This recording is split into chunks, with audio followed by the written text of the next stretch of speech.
Hello guys, நம்ம இந்த வீடியோல வந்து EM வேவோட இன்டென்சிட்டி எப்படி கண்டுபிடிக்கணும் அது பார்க்க போறோம். இன்டென்சிட்டியோட டெஃபினேஷன் பார்த்தீங்கன்னா energy crossing per unit time per unit area.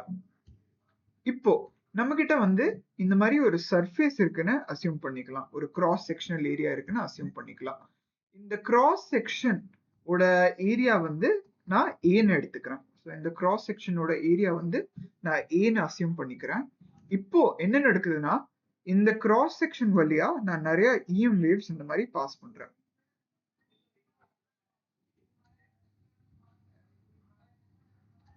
EM waves வந்து அவங்களோட எனர்ஜி கேரி பண்ணும்.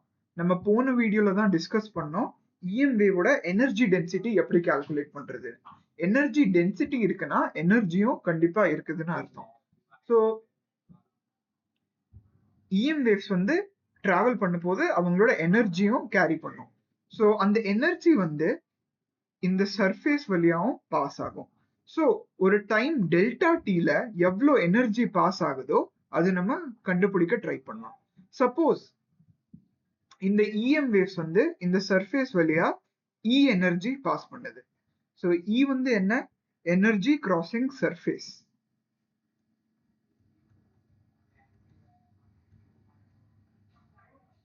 இந்த ப்ராசஸ் எவ்வளவு டைம்ல நடக்குது? டெல்டா டி டைம்ல இந்த ப்ராசஸ் நடக்குதுன்னு நம்ம அசியூம் பண்ணிக்கலாம். ஸோ இந்த சர்ஃபேஸ் வழியா பாஸ் ஆகுற பவர் எவ்வளோ? பவர் நம்ம கால்குலேட் பண்ணோம்னா பவரோட ஃபார்முலா வந்து energy per unit time. So இந்த சர்ஃபேஸ் வழியா இருக்கிற பவர் வந்து E டிவைடட் பை டெல்டா டியா இருக்கும். ஸோ இது வந்து nothing but energy crossing per unit time. அதுதான் power E divided by delta T. இந்த பவர் per யூனிட் ஏரியா தான் இன்டென்சிட்டி. ஸோ இன்டென்சிட்டினா என்ன? எனர்ஜி per யூனிட் டைம், அதாவது E divided by delta T per unit area. So per இந்த சர்ஃபேஸோட area எவ்வளோ? இந்த சர்ஃபேஸோட ஏரியா வந்து A. ஸோ இது வந்து நான் எப்படி எழுதலாம்? E divided by delta T வந்து power divided by area. So intensity வந்து நம்ம எப்படி டிஃபைன் பண்ணுவோம்னா பவர் டிவைடட் பை ஏரியா. அப்படிதான் நம்ம இன்டென்சிட்டியை டிஃபைன் பண்ணுவோம். ஸோ இந்த கேஸ்ல இன்டென்சிட்டியோட வேல்யூ பார்த்தீங்கன்னா எவ்வளோ இருக்கும்? E divided by A times delta T. இதுதான் இன்டென்சிட்டியோட வேல்யூ. ஸோ நம்ம கால்குலேட் பண்ணி பார்க்கலாம் EM வேவோட இன்டென்சிட்டி எவ்வளோ வருதுன்னு. இப்போ நம்ம வந்து ஒரு ரீஜன் இருக்குன்னு அசியூம் பண்ணிக்கலாம். அந்த ரீஜன்ல நிறைய EM வேவ்ஸ் இப்படி டிராவல் பண்ணிட்டு இருக்கு. இந்த மாதிரி நிறைய EM வேவ்ஸ் டிராவல் பண்ணிட்டு இருக்கு.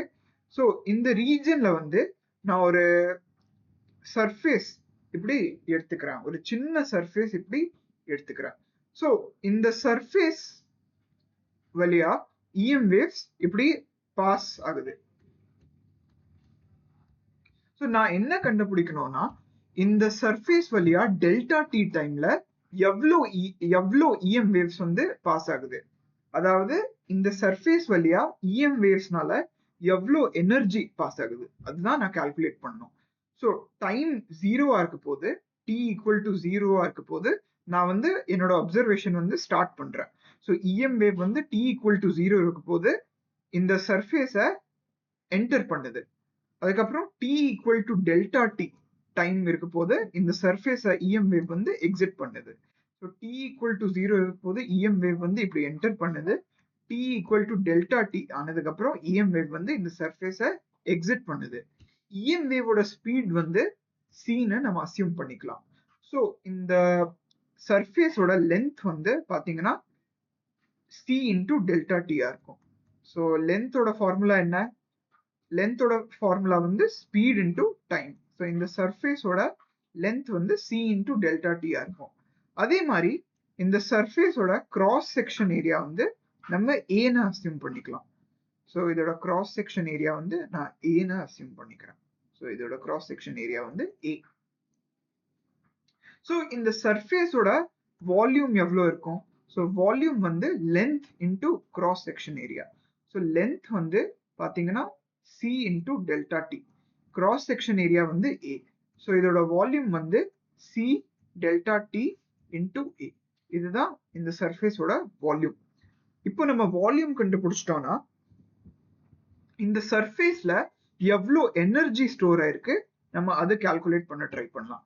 நம்ம போன வீடியோல எனர்ஜி டென்சிட்டி படிச்சோம் இல்லையா? ஸோ எனர்ஜி டென்சிட்டி வச்சுட்டு நம்ம இந்த சர்ஃபேஸ்ல எவ்வளோ எனர்ஜி ஸ்டோர் ஆயிருக்கு அதை நம்ம கால்குலேட் பண்ண ட்ரை பண்ணலாம். So energy stored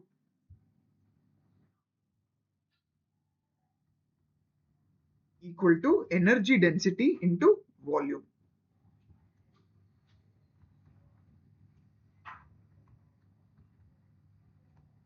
So energy density எவ்வளோ? Energy density வந்து நம்ம ஃபார்முலா பார்த்தோம், du by dv times volume.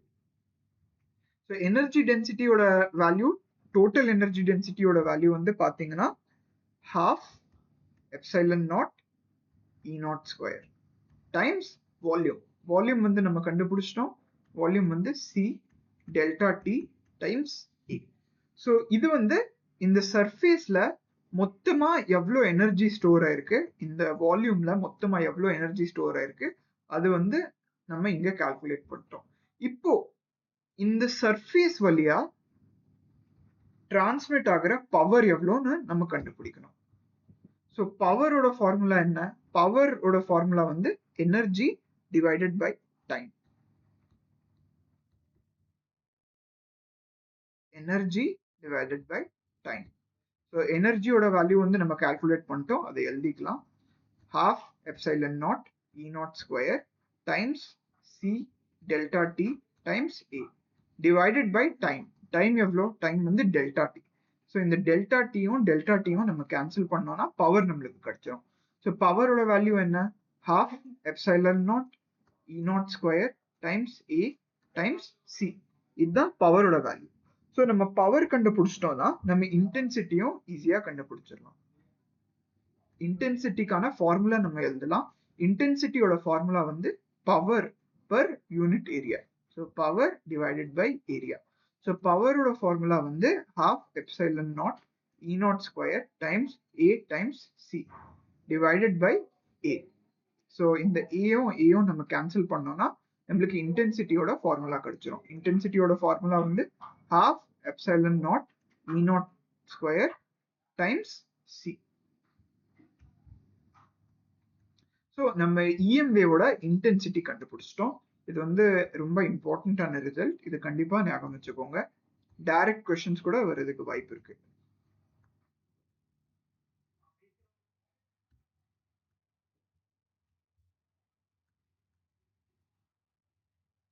So இதுதான் EM வேவோட இன்டென்சிட்டி.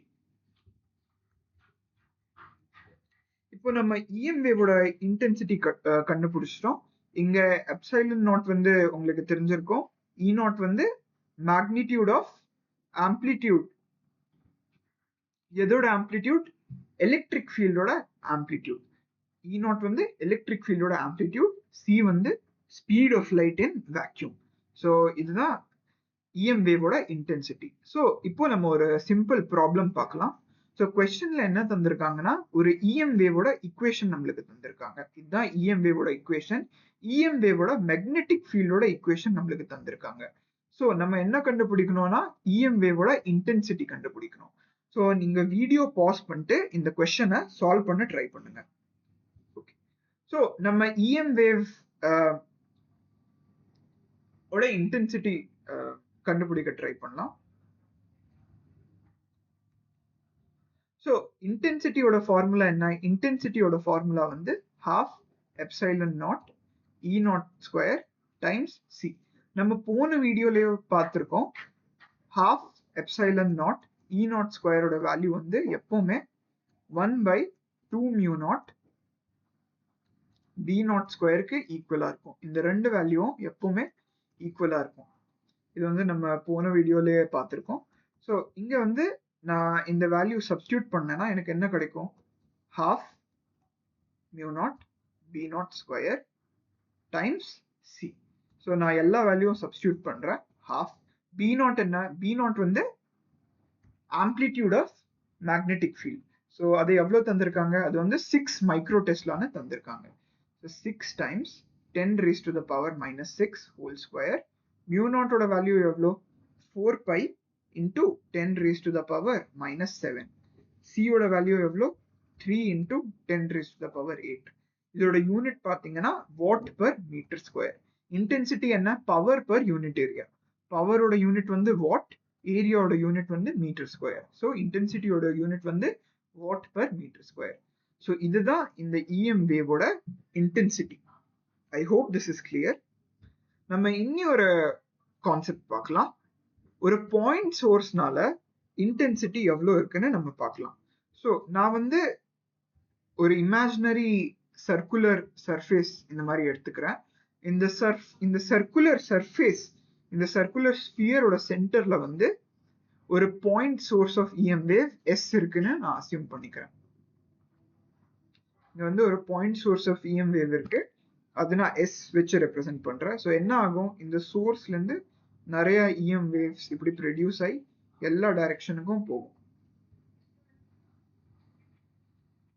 இந்த ஸ்பியரோட ரேடியஸ் வந்து ஆர் அப்படின்னு நான் அசியூம் பண்ணிக்கிறேன். ஸோ நான் என்ன கண்டுபிடிக்கணும்னா, இந்த ஸ்பியரோட ராண்டமா ஒரு பாயிண்ட்ல இன்டென்சிட்டி எவ்வளோ இருக்கும் அதுதான் நான் கண்டுபிடிக்கணும். ஸோ இந்த பாயிண்ட்ல நான் இன்டென்சிட்டி கண்டுபிடிக்கணும்.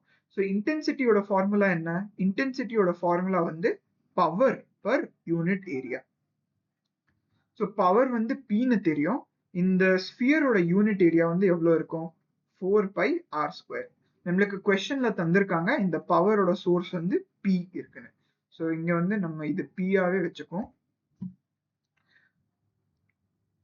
ஸோ இன்டென்சிட்டியோட வேல்யூ வந்து நம்ம போன வீடியோல பார்த்தோம். இன்டென்சிட்டியோட வேல்யூ எவ்வளோ இருக்கும், half epsilon naught E naught square times C, which is equal to B naught square divided by 2 mu naught times C. இப்போ நம்ம ஒரு ரிலேஷன் பார்க்கலாம். E naught square வந்து பாத்தீங்கன்னா proportional to R square இருக்கு. இங்க P by 4 pi இது constant. அதே மாதிரி half epsilon naught C இது வந்து constant. So E naught square வந்து proportional to R square இருக்கு. அதே மாதிரி B naught squareக்கும் proportional to R square இருக்கு. அதே மாதிரி நீங்க பாத்தீங்கன்னா இன்டென்சிட்டி பாத்தீங்கன்னா இன்டென்சிட்டியும் inversely proportional to R square இருக்கு.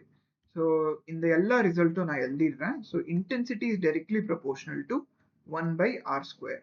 அதே மாதிரி E naught square is directly proportional to 1 by R square. So இதை நான் சிம்பிளிஃபை பண்ணேன்னா E naught ரெண்டு சைடும் நான் ரூட் எடுத்தேன்னா எனக்கு என்ன கிடைக்கும், E naught is directly proportional to 1 by R. அதே மாதிரி B naught is directly proportional to 1 by R. இந்த ரெண்டு ரிசல்ட் எனக்கு கிடைக்கும். அதே மாதிரி intensity is directly proportional to 1 by R square.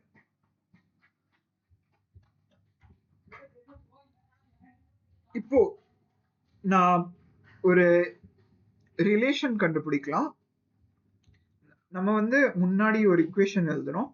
P by 4 pi R square equal to half epsilon naught E naught square times C. So இது வச்சு நம்ம E naught ஓட வேல்யூ கண்டுபிடிக்க ட்ரை பண்ணலாம். ஸோ E naught square வந்து 2P divided by 4 pi R square times epsilon naught times C. So இதை நான் simplify பண்ணேன்னா எனக்கு என்ன கிடைக்கும், P by 2 pi R square epsilon naught C. So நான் ரெண்டு சைடும் ரூட் எடுத்தேன்னா எனக்கு என்ன கிடைக்கும், E naught equal to root over P divided by 2 pi epsilon naught C times 1 by R. So இதை வச்சுட்டு கூட நீங்க சொல்லலாம் E naught is directly proportional to 1 by R. I hope this is clear. Okay guys, இதுக்கப்புறம் நம்ம ஒரு question பார்க்கலாம். questionல என்ன தந்திருக்காங்கன்னா, என்கிட்ட இந்த பாயிண்ட் Pல வந்து EM வேவோட ஒரு சோர்ஸ் இருக்கு. இந்த சோர்ஸ்ல இருந்து நான் R டிஸ்டன்ஸ் போறேன்னா இந்த R டிஸ்டன்ஸ்ல EM வேவோட இன்டென்சிட்டி வந்து I naught இருக்கு. EM வேவோட எலக்ட்ரிக் ஃபீல்ட் ஆம்ப்ளிடியூட் வந்து E naught இருக்கு. இஎம் வேவோட மேக்னெட்டிக் ஃபீல்ட் ஆம்ப்ளிடியூட் வந்து B நாட்க்கு ஈக்குவலா இருக்கு. ஸோ கொஸ்டின்ல என்ன கேக்குறாங்கன்னா, இந்த பாயிண்ட்ல இருந்து நான் 2r டிஸ்டன்ஸ் போனேன்னா இன்டென்சிட்டி எவ்வளவு இருக்கும், எலக்ட்ரிக் ஃபீல்ட் ஆம்ப்ளிடியூட் எவ்வளவு இருக்கும், மேக்னெட்டிக் ஃபீல்ட் ஆம்ப்ளிடியூட் எவ்வளவு இருக்கும். அதே மாதிரி நான் இந்த சோர்ஸ்ல இருந்து 3r டிஸ்டன்ஸ் போறேன்னா இன்டென்சிட்டி எவ்வளவு இருக்கும், எலக்ட்ரிக் ஃபீல்ட் எவ்வளவு இருக்கும், மேக்னெட்டிக் ஃபீல்ட் எவ்வளவு இருக்கும். ஆன்சர் வந்து I0, E0, B0 டேர்ம்ஸ்ல நம்ம கண்டுபிடிக்கும். ஸோ நீங்க வீடியோ பாஸ் பண்ணிட்டு சால்வ் பண்ண ட்ரை பண்ணுங்க. ஓகே கைஸ், ஸோ நம்ம இதோட சொல்யூஷன் பார்க்கலாம். ஸோ நம்ம இப்போதான் டிஸ்கஸ் பண்ணோம், இன்டென்சிட்டி வந்து ப்ரொபோர்ஷனல் டு 1/r², எப்பவுமே proportional to 1/r². So intensity into I² வந்து எப்பவுமே கான்ஸ்டன்டா இருக்கும். அதே மாதிரி electric field proportional to 1/r. So electric field into டிஸ்டன்ஸோ கான்ஸ்டன்டா இருக்கும். அதே மாதிரி மேக்னெட்டிக் ஃபீல்டும் proportional to 1/r. So magnetic field into டிஸ்டன்ஸோ எப்பவுமே கான்ஸ்டன்டா இருக்கும். ஸோ இங்க நான் என்ன எழுதலாம், இங்க வந்து நான் என்ன எழுதலாம்னா, இந்த ரிலேஷன் யூஸ் பண்ணி நான் என்ன எழுதலாம்னா, I0 times r² equal to constant. அந்த கான்ஸ்டன்ட் வந்து நான் K1 அப்படின்னு அசியூம் பண்ணிக்கிறேன்.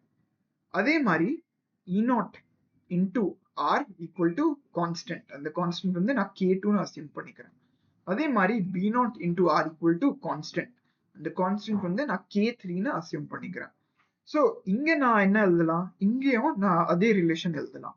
I1 into r² equal to constant. So I1 into r² equal to K1. K1 ஓட வேல்யூ என்ன, I0 இன்டூ, சாரி கைஸ், இங்க ஒரு சின்ன தப்பு பண்ணிட்டோம். இங்க டிஸ்டன்ஸ் வந்து 2r இல்லையா. So I1 into distance square. So distance வந்து 2r. So 2r whole square equal to constant K1. So இது சிம்பிளிஃபை பண்ணிட்டு நான் என்ன எழுதலாம், 4I1 r² equal to K1. K1 ஓட வேல்யூ எவ்வளோ, K1 ஓட வேல்யூ வந்து I0 இன்டூ r². ஸோ நான் r² கேன்சல் பண்ணிட்டேன்னா எனக்கு I1 ஓட வேல்யூ வந்து I0/4க்கு ஈக்குவலா கிடைக்கும். அதே மாதிரி நம்ம மற்ற டேர்மும் சிம்பிளிஃபை பண்ண ட்ரை பண்ணலாம்.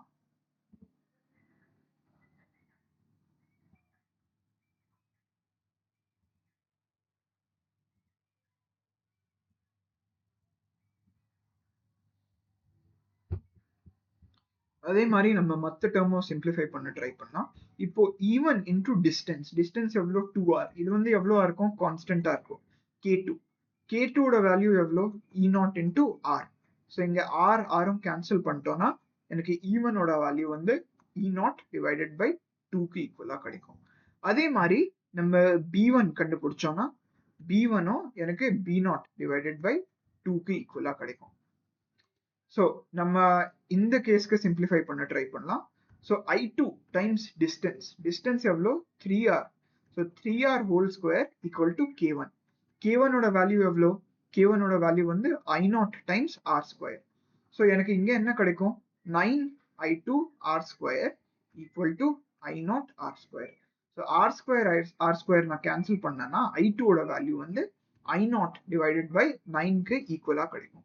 அதே மாதிரி நம்ம E2 கண்டுபிடிக்க ட்ரை பண்ணலாம். So E2 times distance equal to K2 constant. So கான்ஸ்டன்டோட வேல்யூ எவ்வளோ, E0 டைம்ஸ் r. ஸோ ஆரும் நான் கேன்சல் பண்ணேன்னா E2 ஓட வேல்யூ வந்து எனக்கு E0 டிவைடட் பை 3க்கு ஈக்குவலா கிடைக்கும். அதே மாதிரி நான் B2 கால்குலேட் பண்ணேன்னா B2 ஓட வேல்யூவும் எனக்கு B0 டிவைடட் பை 3க்கு ஈக்குவலா கிடைக்கும். ஸோ நம்ம இங்க என்ன பார்க்குறோம், இந்த பாயிண்ட்ல இன்டென்சிட்டி I0 இருக்கு, எலக்ட்ரிக் ஃபீல்ட் மேக்னிடியூட் ஆம்ப்ளிடியூட் வந்து E0 இருக்கு, மேக்னெட்டிக் ஃபீல்ட் ஆம்ப்ளிடியூட் வந்து B0க்கு ஈக்குவலா இருக்கு. ஆனா நம்ம தூரமா போக போது இன்டென்சிட்டி வந்து குறைஞ்சிருது. ஸோ இன்டென்சிட்டி குறைஞ்சதுக்கு அப்புறம் I0/4க்கு ஈக்குவல் ஆகுது. எலக்ட்ரிக் ஃபீல்ட் ஆம்ப்ளிடியூடும் குறையுது, அது வந்து E0/2 ஆகுது. மேக்னெட்டிக் ஃபீல்ட் ஆம்ப்ளிடியூடும் குறையுது, B0/2 ஆகுது. அதே மாதிரி நம்ம இன்னி கொஞ்சம் தூரம் போனோம்னா இன்டென்சிட்டி இன்னும் குறைஞ்சிரும். இன்டென்சிட்டி குறைஞ்சிட்டு I0 டிவைடட் பை 9க்கு ஈக்குவல் ஆகுது. எலக்ட்ரிக் ஃபீல்ட் ஆம்ப்ளிடியூட் வந்து குறைஞ்சிட்டு E0/3க்கு ஈக்குவல் ஆகுது. மேக்னெட்டிக் ஃபீல்ட் ஆம்ப்ளிடியூட் வந்து குறைஞ்சிட்டு B0 டிவைடட் பை 3க்கு ஈக்குவல் ஆகுது. ஸோ நம்ம தூரமா போக போக இன்டென்சிட்டியும் குறையும், எலக்ட்ரிக் ஃபீல்ட் மேக்னெட்டிக் ஃபீல்டோட ஆம்ப்ளிடியூடும் குறையும். ஐ ஹோப் திஸ் இஸ் கிளியர். நம்ம இன்னொரு கொஸ்டின் பார்க்கலாம். இந்த கொஸ்டின்ல என்ன தந்திருக்காங்கன்னா, இங்க வந்து என்கிட்ட ஒரு பாயிண்ட் சோர்ஸ் இருக்கு. இந்த பாயிண்ட் சோர்ஸோட பவர் வந்து 10 வாட்ஸ் அப்படின்னு கொடுத்திருக்காங்க. அதுக்கப்புறம் இங்க வந்து ஒரு ஸ்பெரிக்கல் சர்ஃபேஸ் இருக்கு. அதோட ரேடியஸ் வந்து பாத்தீங்கன்னா 5 மீட்டர். ஸோ இந்த பாயிண்ட் எக்ஸ்ல வந்து நான் இன்டென்சிட்டி ஆஃப் இஎம் வேவ் கண்டுபிடிக்கணும். அதே மாதிரி இந்த பாயிண்ட் எக்ஸ்ல வந்து நான் எலக்ட்ரிக் ஃபீல்ட் மேக்னெட்டிக் ஃபீல்டோட ஆம்ப்ளிடியூடும் கண்டுபிடிக்கணும். ஸோ இதை நம்ம கால்குலேட் பண்ண ட்ரை பண்ணலாம். ஸோ நம்ம ஃபார்முலா படிச்சிருக்கோம். நம்ம இன்டென்சிட்டி கால்குலேட் பண்ணோம்னா இன்டென்சிட்டி ஃபார்முலா என்ன? half epsilon naught E0 square times C. ஆனா நம்மளுக்கு இங்க E0 வேல்யூ தெரியாது. ஸோ நம்ம இந்த ஃபார்முலா யூஸ் பண்ண முடியாது. ஆனா இன்டென்சிட்டிக்காக பேசிக்கான ஃபார்முலா என்ன? இன்டென்சிட்டிக்காக பேசிக்கான ஃபார்முலா வந்து power divided by area. So நம்மளுக்கு பவரும் தெரியும், நம்மளுக்கு ரேடியஸ் தெரியும். ஸோ ரேடியஸ் வச்சு நம்ம ஏரியா கண்டுபிடிச்சிடலாம். ஸோ பவர் வந்து 10 வாட்ஸ், ஏரியா வந்து 4 பை r ஸ்கொயர். ஆரோட வேல்யூ வந்து 5. So 4 pi 5 square. So unit வந்து கீழே மீட்டர் ஸ்கொயரா இருக்கும். ஸோ இதை நம்ம சிம்பிளிஃபை பண்ணோம்னா எனக்கு என்ன கிடைக்கும்? 10 watt divided by 100 by metre square. So இதை நான் சிம்பிளிஃபை பண்ணேன்னா எனக்கு இது வந்து equal to 0.1 by pi watt per metre ஸ்கொயருக்கு ஈக்குவலா கிடைக்கும் இந்த வேல்யூ. இப்போ நம்ம என்ன கண்டுபிடிக்கணும்? எலக்ட்ரிக் ஃபீல்டோட ஆம்ப்ளிடியூட் கண்டுபிடிக்கணும், இந்த E0 கண்டுபிடிக்கணும். ஸோ நம்ம இன்டென்சிட்டி கண்டுபிடிச்சிட்டோம். இன்டென்சிட்டியோட வேல்யூ எவ்வளோ? 0.1 divided by pi. This is equal to half epsilon naught E0 square times C, which is equal to half by mu naught times B0 square times C. So mu naught வந்து ஒரு constant value. mu naught ஓட value வந்து 4 pi into 10 raised to the power minus 7. அதே மாதிரி epsilon naughtum ஒரு constant value. அதோட value வந்து 8.85 into 10 raised to the power minus 12. So இந்த வேல்யூ நம்மளுக்கு தெரியும், C ஓட வேல்யூவும் நம்மளுக்கு தெரியும். C வந்து nothing but speed of light, 3 into 10 raised to the power 8. So எல்லா வேல்யூவும் நம்மளுக்கு தெரியும். ஸோ நம்ம ஈஸியா E0ம் B0ம் கண்டுபிடிச்சிடலாம். ஸோ நான் E0 கண்டுபிடிக்கணும்னா E0 is nothing but 0.1 times pi times 2 divided by epsilon naught times C whole power 1 by 2. So நம்ம இங்க வேல்யூ சப்ஸ்டியூட் பண்ணோம்னா ஈஸியா நம்மளுக்கு E0 ஓட வேல்யூ கிடைச்சிடும். So 0.1 times pi divided by 2 times epsilon naught value வந்து 8.85 into 10 raised to the power minus 12 times 3 into 10 raised to the power 8. இந்த மொத்தம் இதுக்கும் நம்ம ஸ்கொயர் ரூட் கண்டுபிடிக்கணும். ஸோ அதுதான் E0 ஓட வேல்யூ. ஸோ இந்த வேல்யூ வந்து நீங்க கால்குலேட் பண்ணி பாருங்க. சிமிலர்லி mu0 ஓட வேல்யூ நம்மளுக்கு தெரியும், C ஓட வேல்யூ நம்மளுக்கு தெரியும். ஸோ B0 நம்ம சிமிலர் மெத்தட் யூஸ் பண்ணி கண்டுபிடிச்சிடலாம். ஸோ நம்ம வந்து எலக்ட்ரிக் ஃபீல்டும் மேக்னெட்டிக் ஃபீல்டோட ஆம்ப்ளிடியூடும் கண்டுபிடிச்சிட்டோம். இப்போ நம்ம ஒரு கடைசி கான்செப்ட் பார்க்கலாம். அந்த கான்செப்ட் வந்து என்னது அப்படி பாத்தீங்கன்னா பாயிண்டிங் வெக்டர். பாயிண்டிங் வெக்டர் வந்து நம்ம S வச்சு இப்படி ரெப்ரசென்ட் பண்ணுவோம். இதுதான் பாயிண்டிங் வெக்டருக்கான சிம்பிள். இப்போ பாயிண்டிங் வெக்டரோட மேக்னிடியூட் வந்து இன்டென்சிட்டிக்கு ஈக்குவலா இருக்கும்.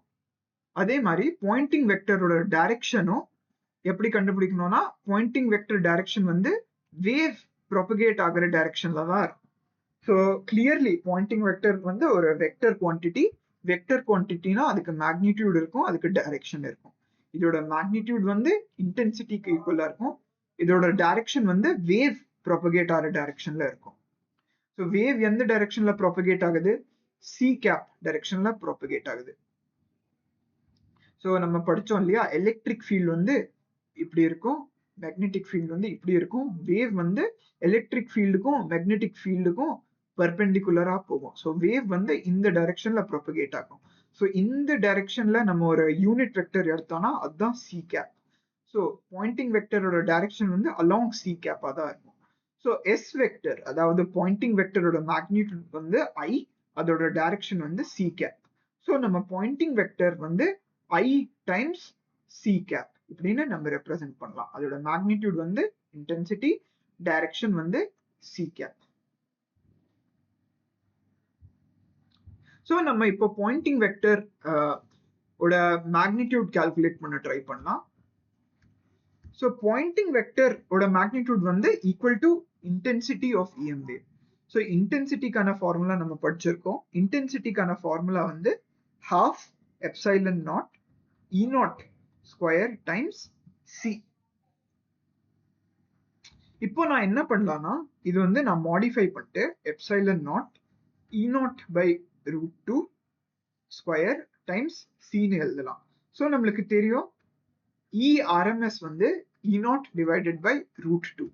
இது வந்து நான் வெறும் கேபிட்டல் E வச்சுட்டு கூட நான் ரெப்ரசென்ட் பண்ணலாம். ஸோ இது வந்து நான் சிம்பிளிஃபை பண்ணிட்டு epsilon naught E square times C இப்படின்னு நான் எழுதுறேன். இப்போ நம்ம என்ன பண்ண போறோம்னா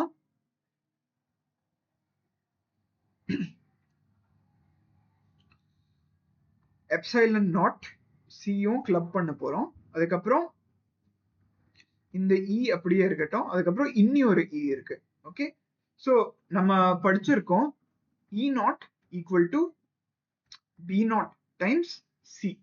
so E naught by root 2 equal to B naught by root 2 times C. So E naught by root 2 என்ன?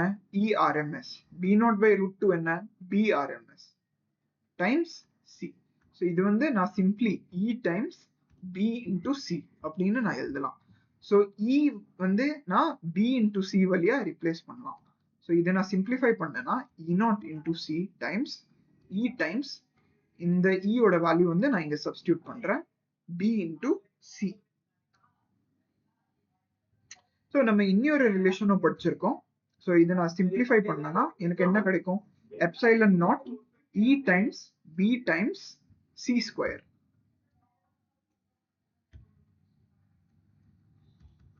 சி ஸ்கொயர் நம்ம போன வீடியோல பார்த்திருப்போம். சியோட வேல்யூ வந்து nothing but 1 by root over mu naught times epsilon naught. So C ஸ்கொயரோட value வந்து nothing but 1 by mu naught times epsilon naught. So இந்த சி ஸ்கொயரோட வேல்யூ வந்து நம்ம இங்க சப்ஸ்டியூட் பண்ணலாம்.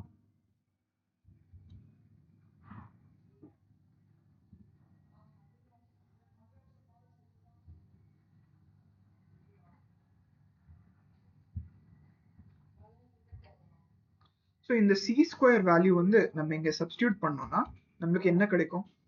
Epsilon naught E times B times 1 by mu naught epsilon naught. So இந்த epsilon naught வந்து நம்ம கேன்சல் பண்ணலாம். ஸோ இன்டென்சிட்டி வந்து எனக்கு என்ன கிடைக்கும்? E times B divided by mu naught. இப்போ நம்ம பாயிண்டிங் வெக்டர் எப்படி டிஃபைன் பண்ணோம்? பாயிண்டிங் வெக்டரோட மேக்னிடியூட் வந்து இன்டென்சிட்டிக்கு ஈக்குவலா இருக்கும். டைரக்ஷன் வந்து வேவ் ப்ராபகேட் ஆகுற டைரக்ஷன்ல இருக்கும். ஸோ இப்படிதான் நம்ம பாயிண்டிங் வெக்டரை டிஃபைன் பண்ணோம். ஸோ இங்க இன்டென்சிட்டி நான் சிம்பிளிஃபை பண்ணிட்டு என்னென்ன எழுதலாம்? E B by mu naught times C cap. So இது வந்து நான் சிம்பிளிஃபை பண்ணிட்டு 1 by mu naught times E vector cross B வெக்டர்னு எழுதலாம்.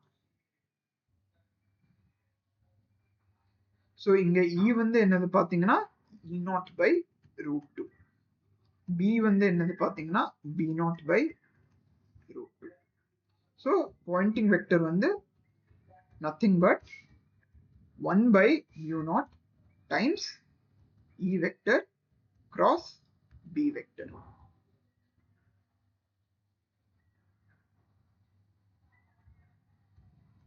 I hope this is clear.